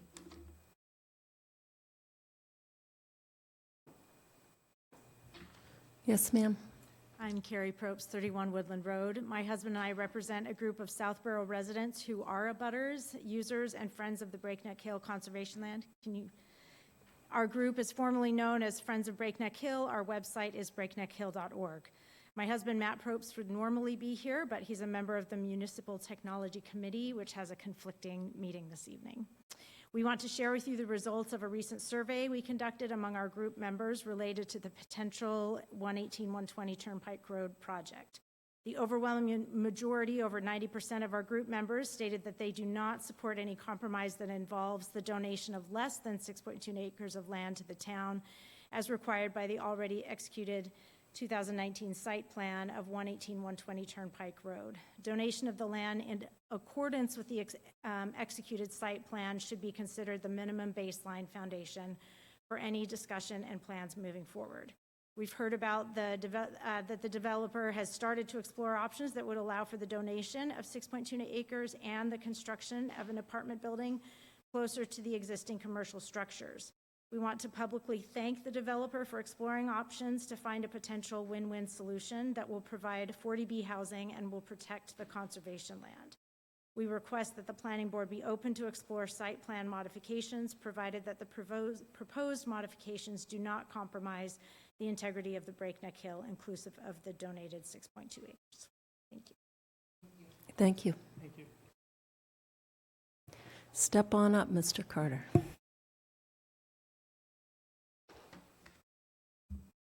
Paul Carter, 6 Hillside Avenue.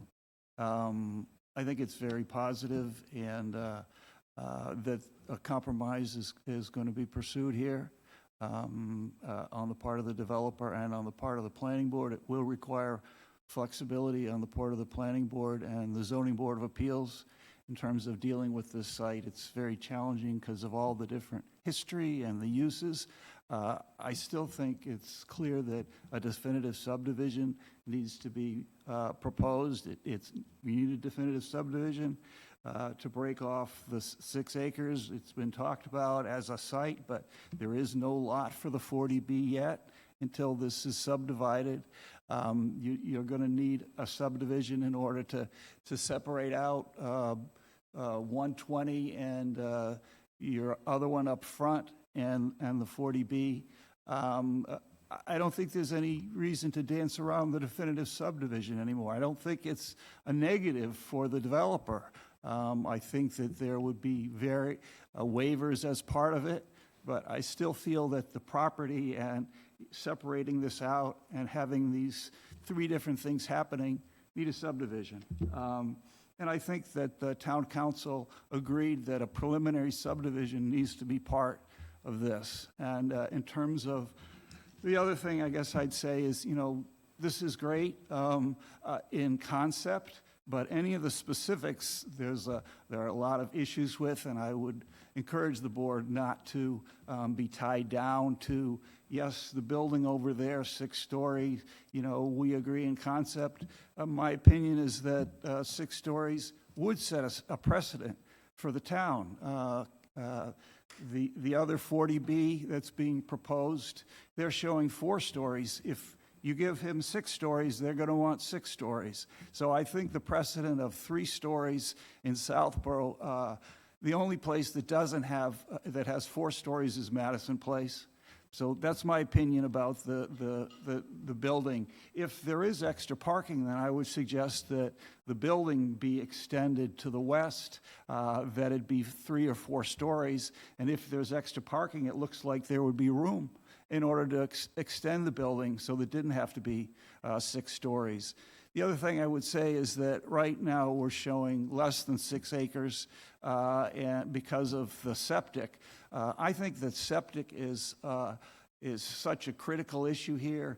They're right next to their sand filters. That's the septic for the offices. I think they need to include some kind of a layout that has been minimally engineered where the septic would be for that, to reserve that large area of the public park and the playground for septic, realizing that that's all going to be cleared. So that corner, now, instead of having the building right up against the trail, we're going to have a large field.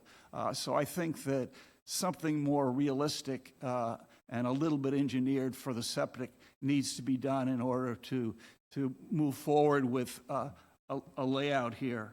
And I guess I would like to say that if the parking garage was a good location for the parking garage, then it may be a good location for the 40B. I think squeezing in the 40B between the sand filter and that pond might not be realistic. You know, talking about having fire access around that building, you know, you need another 12 feet all the way around. It has to be graded.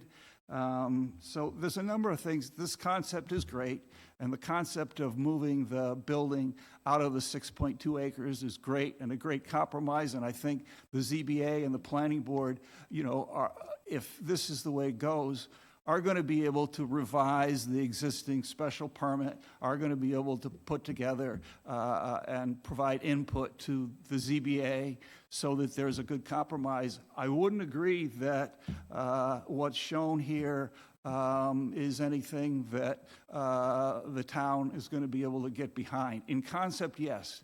In none of the specifics, no. Thank you, sir. And you have Ms. Laval.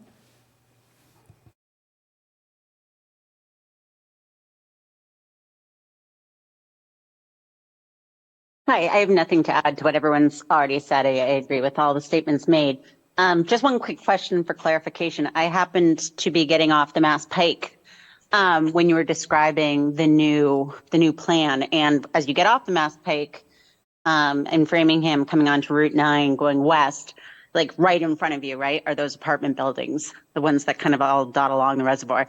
And the one right in front of the Pike happens to be 6 floors. So if anybody wants, like, is having a hard time getting their heads around that might be a good focal point next time you're on 9.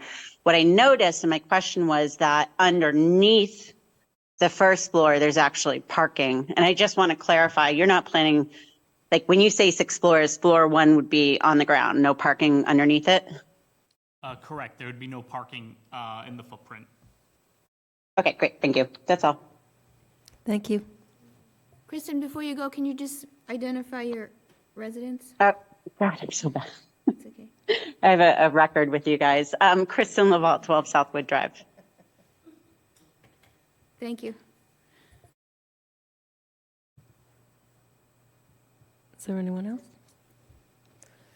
Anything else? So do you feel like you've gotten the feedback? I mean, it seems to me, as a member, that you have some semblance of a consensus of support. So do you have any other questions right now? Or? No, just that it's very different from the last hearing we had. But no, I did. I think it was, the comments and feedback were all very productive, and I'm glad to hear that some of the abutters and residents of the town and some of the commissions and boards are showing and expressing support and relocating the building, and that means a lot to us, and we'll move forward based on this feedback. Thank you. Thank you. Thank you.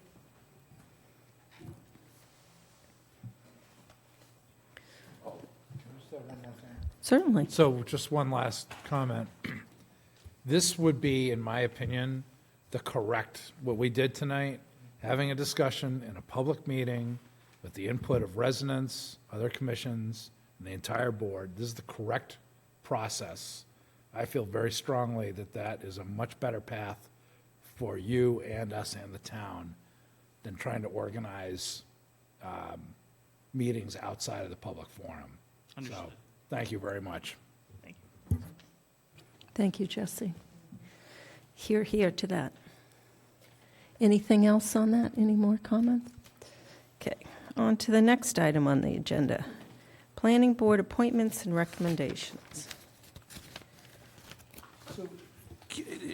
Does the assignments of chair and vice chair not meet that agenda item? How does that not fit that? It's on here. Well, typically on the agenda, we write planning board organization after the election. But why don't we just do it? But I don't think, it is in the meeting packet, this chart that Colleen prepared, which identifies all the different, Yeah, I think we're safe to do that. Does anybody disagree with that? Do you disagree with that? No, I don't. I see it's on here. I didn't realize it was we're on good. here. Let's get it over with.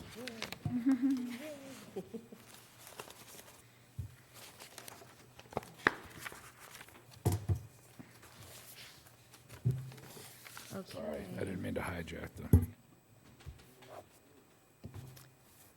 So during this past election, Marnie Houlihan has remained seated on the planning board. Congratulations. And I can say as, town planner here for 7 years now, the planning board has been extremely supportive and assisting the planning department in all kinds of efforts. And Marnie has stepped right up, and you've filled so many things that we needed to do that I'm really glad that you're here. I don't think people really understand how much goes into being a planning board member. I see it now because I'm a town planner. But previously, having presented before boards, I didn't think that there was this level of effort for planning board members. And there really is a strong and big effort that you all provide to help us as the planning staff. So thank you. And we're glad you're here. So typically after an election, the planning board has to organize for the year to identify and vote a chair and a vice chair.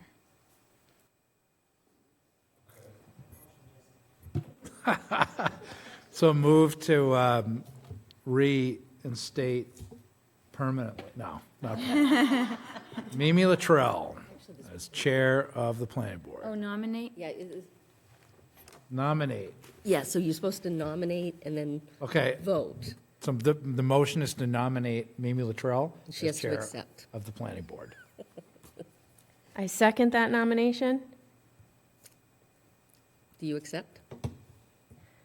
I gratefully accept. I'd be happy to do it unless somebody else wants to nominate someone else. We'll see that happening.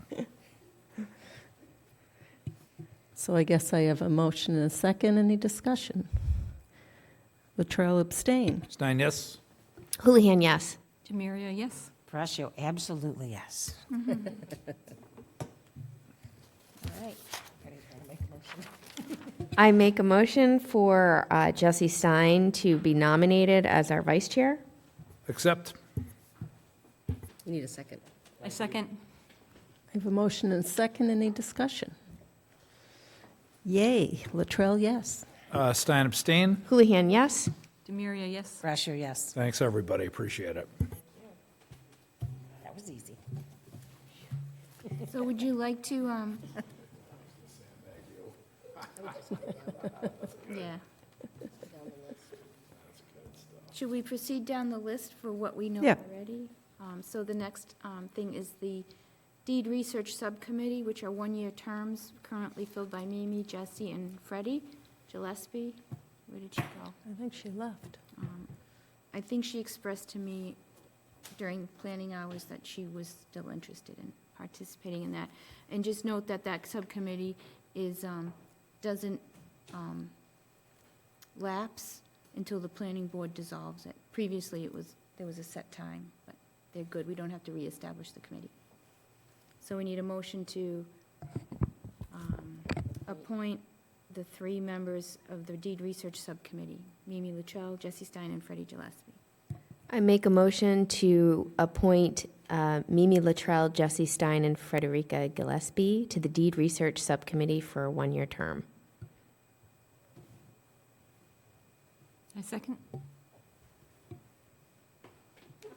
I have a motion and a second. Do I have, oh, is that you? Motion and a second. Any further discussion? I got a little power hungry. I was just going to say that this has been going on for a few years. We had, like, all the subdivisions are downloaded online, and there's this database, so it has all the permits, all the deeds, all the open space, all the protection of the open space. And we had this done several years ago, and Mass Audubon had done it, and they were looking for we were looking for someone to update it, because we've had new subdivisions, and they don't do it anymore, and it's been difficult to find, but I think Karina has some We've identified leads couple on a of few. leads. So this may actually go forward this year. And it is the ARPA funding, so we just have to contract with somebody prior to June 30th, but then they can proceed with the work for the rest of the year. So I'm So we'll get the optimistic. whole thing updated. So Latrell, yes? You don't have to. Stein, yes? Houlihan, yes. Demiria, yes. Brascio, yes. Okay.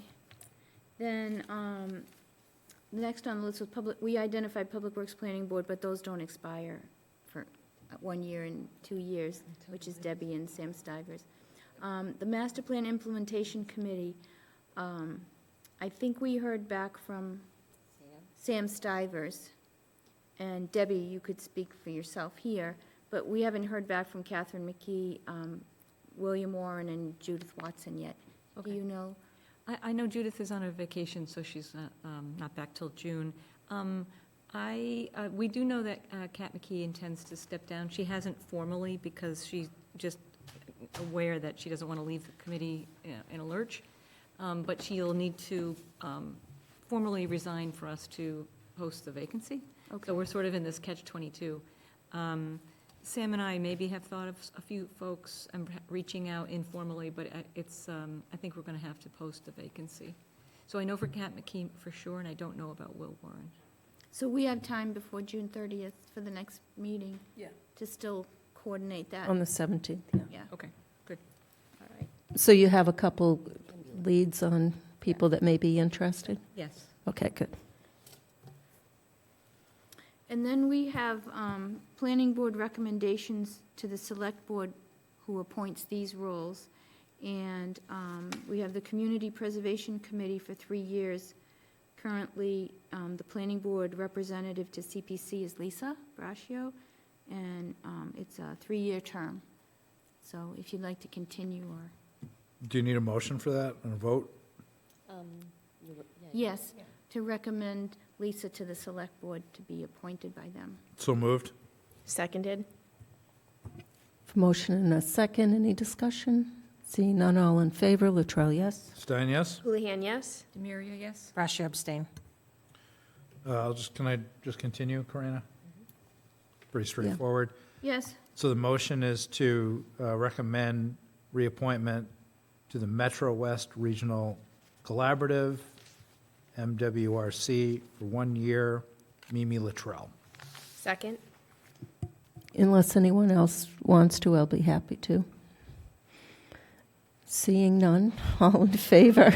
Latrell, yes? Stein, yes? Houlihan, yes. Demiria, yes. Brascio, yes. I'd prefer not to make the next motion. I can make it, yes. Planning board recommendation to select board for the Southborough Housing Opportunity Partnership Committee, Shop C. Planning board rep to Shop C is Jesse Stein. I second. And you wish to continue, Mr. Stein? Yeah, I accept. Any further discussion? Seeing none, all in favor. Latrell, yes? Stein, yes? Houlihan, yes. Demiria, yes. Brascio, yes. The motion is to recommend reappointment to the Metro Area Planning Committee. Did I that's say- not needed yet, I think. Oh, I'm that's a- sorry. That's I one, apologize. you're good for another year there, Deb. Retract that, and then move along to the motion to recommend to the Select Board the reappointment of Lisa Braccio to the 21 Highland Street Future Use Committee for 1 year. Second? Do you wish to continue, Ms. Braccio? Thank you. Thank you. Any further discussion? Seeing none, all in favor. Latrell, yes? Stein, yes? Houlihan, yes. Demiria, yes. Brascio, yes. We do minutes, is that right? Or are we going to do the planners report? Your planners, next item, planners report. Right.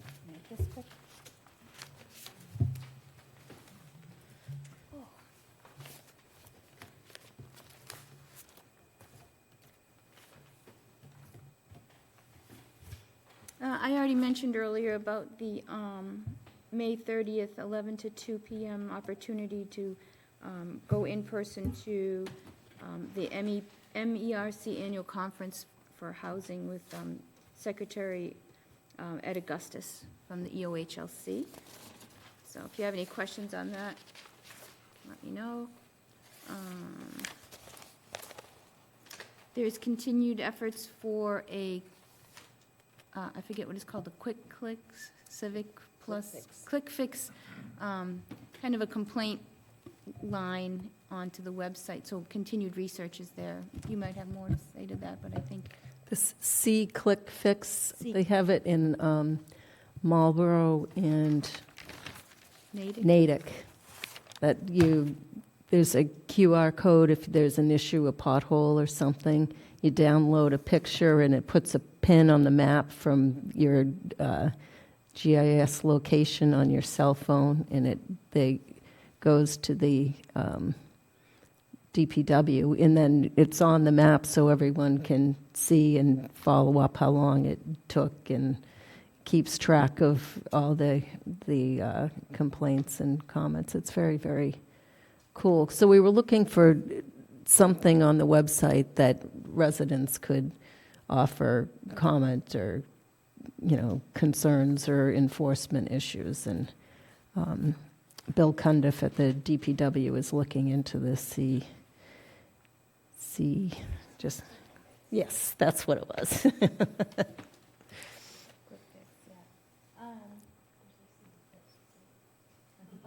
so we did talk about the opera funds very briefly. Regarding the opera funds, we have some additional opportunity for some enhancements to the GIS mapping, including toggling the zoning, potentially putting wetland boundaries on the GIS mapping, and then also tree inventory is coming in the future. That's not quite there yet. There was one other item. Oh, fixing the open space. There's some errors in some of the open space there. So I'm working on that. We're getting the deed research database update. I have a couple of leads there, so that'll be a good thing. And then we're going to use some of the ARPA money that's left for the MBTA postcard. So that's where that sits. I just have to say I love the new GIS. It's really cool and very easy to work with. Yeah, we've been trying to get some stuff done on that. The only thing I'll say about the GIS is if you type into the search bar on the main page, you can't access it from there. It doesn't come up. You actually have to go into Concom. It's two different links. If you have to go into Concom to actually be able to access the GIS, you can't just do a search off the main page. I've been trying for 2 weeks until I figured out to go in through Concom, So- then I could access it. Lisa, there's, at the bottom of the first page of the website, Don't tell me it's there. yeah, there's town Oh, come code on. and GIS mapping, or town Bottom right. maps. Okay, so public, do not do a search looking for it and then go to where it takes you. Okay? Yeah, okay. under the Community tab, Town Maps, GIS. All right, that's just too simple. Never mind, thank you. If it's for what it's worth, it took me a while to find it there, too. I just had a desktop, and that's all I used. And Yeah, we had a link on the desktop. we're working on the fiscal year '24 open space monitoring locations. Lucas Environmental has a draft contract, and he's reviewing the scope and is hoping to get back to me next week so they can perform the site inspections. We'll be sending out a letter to any of the residents and abutting to the open space within the next couple weeks, so they're aware that Lucas Environmental will be out there per usual. And then they'll provide a draft report, which we'll look at and then finalize. And then they'll do a quick presentation, most likely will encumber a small amount to go into fiscal year '25 for that. Performance evaluations are due June 7th, so I'm going to start working on those for me and Colleen, and probably corresponding with Mimi on that. And then, once we have those finalized, I can share that with the board. And then you can comment if there's anything you'd like to add or delete. So it'll take me a little time to work on those, but they want them by June 7th. Yeah, it's kind of expedited. June 7th. Yeah, I know. I'm going to try. The performance evaluations, the yearly performance evaluations. They're due, They're they're due to the Personnel Board on June 7th? Yeah, they do that because I believe somebody, I think the chair may be out after that, and so they don't want to miss the opportunity to hit the, the June 30th deadline for review. So, is this something that you're already doing? This was No, we something that just Mr. Morris, Yeah, just going back in my memory to when this has happened in the past, and Mr. Morris, I think, took the responsibility on of submitting the performance review of our. I would draft it, and I Okay. prepare it all, and then Mimi reviews it as a second set of eyes, and to make sure everything is managed properly. And it goes to the board for comment, but this doesn't leave very much time. So how are we going to do that? Last year I sent it to the board without a meeting, and if you had comment, you could comment individually back to me. Okay. And then we would update. Most of it was maybe a typo, maybe something reworded, or we missed an item. So it wasn't anything too intense. That's okay with me. Yeah, and if Mimi, you don't mind working with me to review once I have it finished, then we'll take it from there. And then I work with Colleen on hers, and we get that established, and Mimi does a final review of that with me as well. So, okay. I just Thank want to thank the board. The town's very fortunate to have such a strong planning board. Thank you. Hey, thank you, Paul. You can come to every meeting. Yeah. And lastly, we have two upcoming public shade tree, scenic road public shade tree removal applications coming in. We have 20 Woodbury Road, which is a private resident who's seeking to have 3 trees removed, and then we have the DPW resident request list. I think there's probably like 32 trees on there that the DPW feels warrant attention and perhaps their removal. Those are slated for June 18th. Colleen will be processing those applications and distributing them to the planning board members in the relevant departments, probably next week, beginning of next week or end of this week. Yeah. So you'll have that in time. Karina, can we make sure we find out when the arborist is going to walk those trees prior to the hearing? Oh, so we had a really good meeting last week.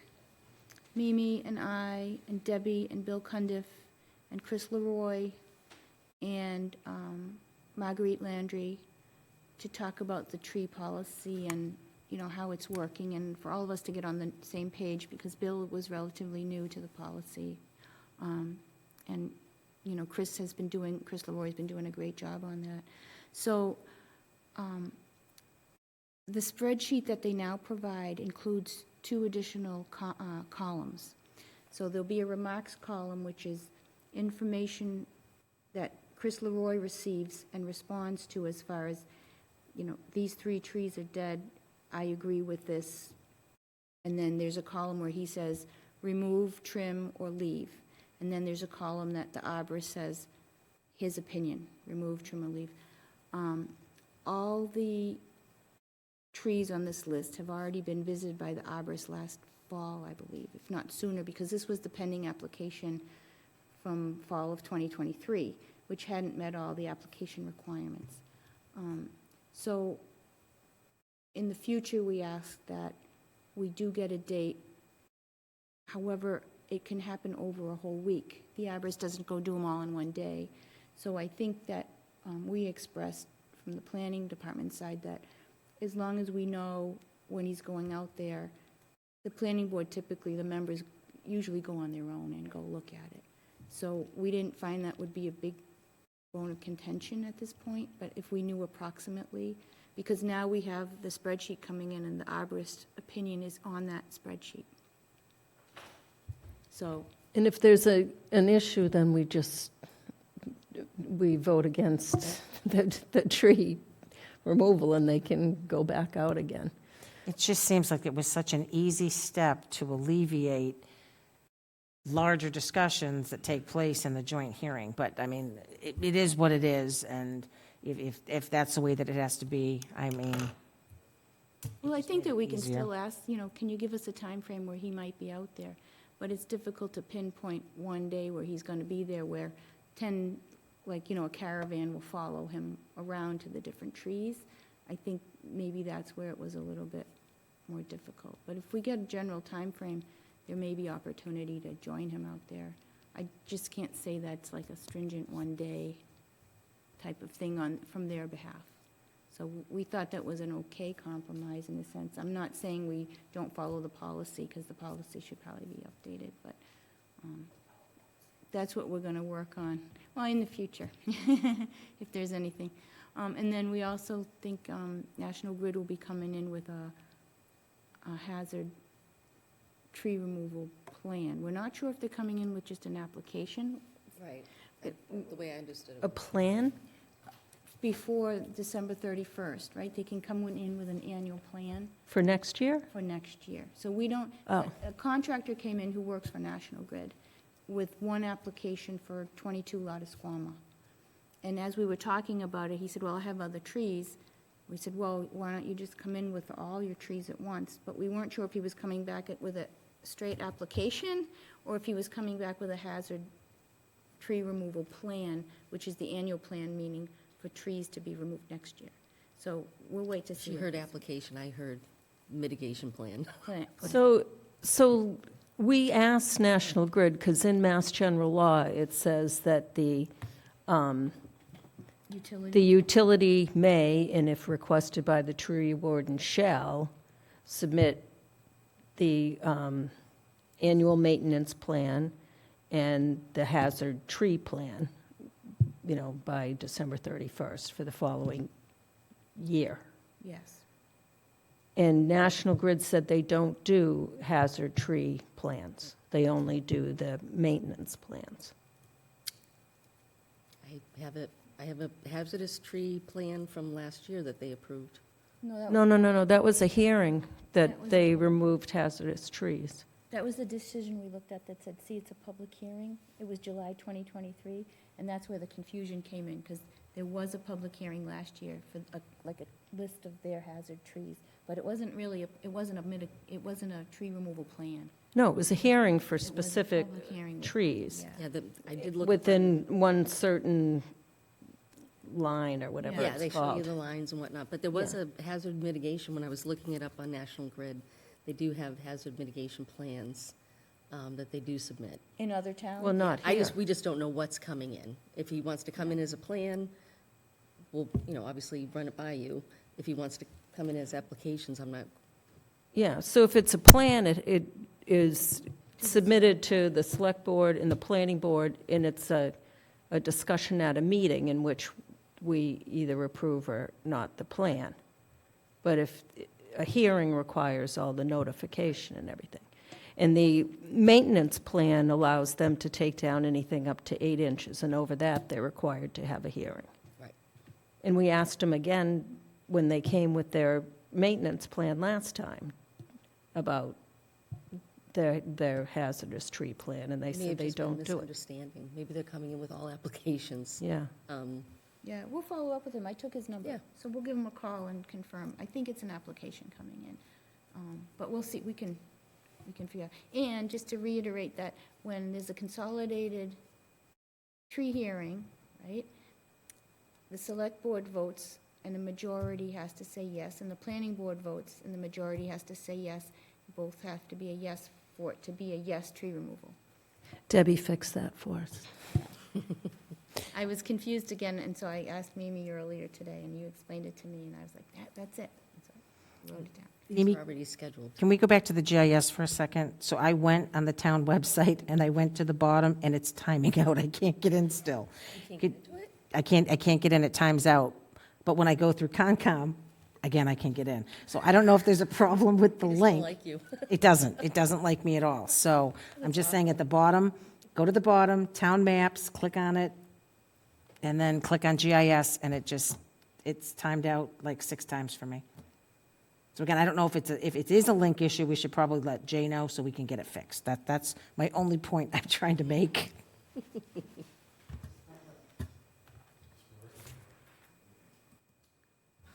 Is you have a Wi-Fi connection? Is your Wi-Fi working? Okay. It's working, okay. We'll test it.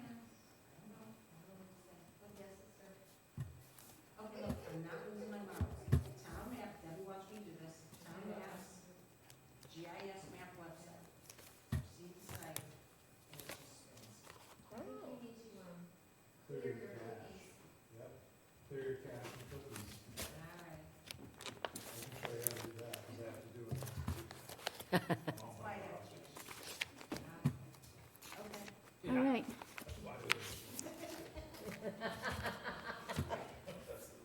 Yeah, it should tell you that you're leaving the site and going to, Yeah, she did, and then it twirls. oh,